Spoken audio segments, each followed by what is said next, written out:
Um professor em São Paulo dedicou 20 anos de trabalho para decifrar uma parte da história do Brasil.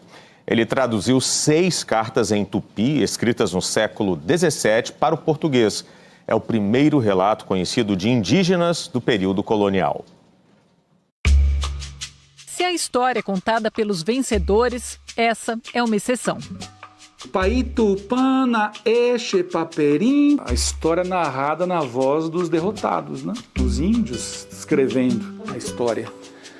Mas entender o que os derrotados contaram é outra história.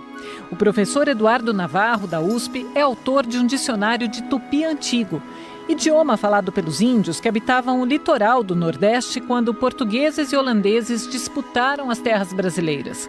São dessa época as 6 cartas em tupi, escritas em 1645, permaneciam indecifráveis.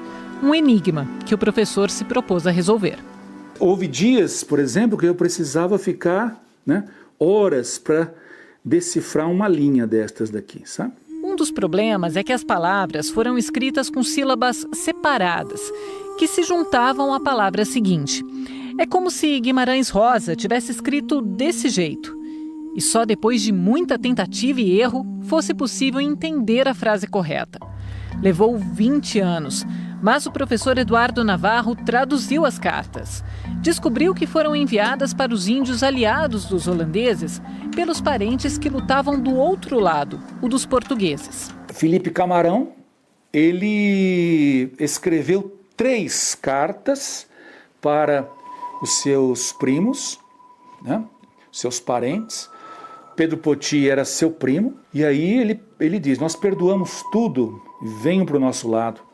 Se vocês não fizerem isso, nós não vamos mais ter pena de vocês.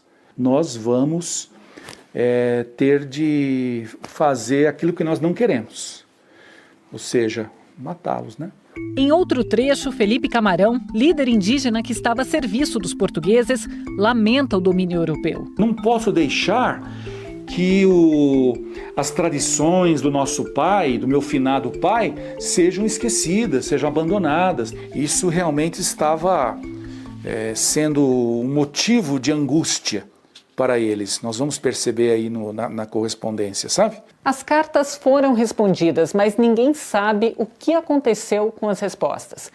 Isso só torna essas correspondências ainda mais valiosas, tanto para quem estuda história do Brasil, quanto para quem pesquisa linguística. São os únicos documentos escritos pelos índios que existem daquela época do Brasil colonial.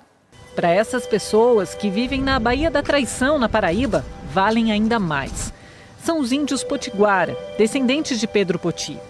Em uma era tecnológica, eles souberam do conteúdo das cartas via internet.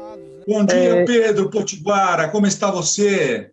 Estamos bem, em nome de Deus Tupã, para que a gente possamos estarmos juntos nesse dia e comemorar essa dádiva, que essas 6 cartas traduzidas, que foram escritas no século XVII por potiguaras, que estavam aí.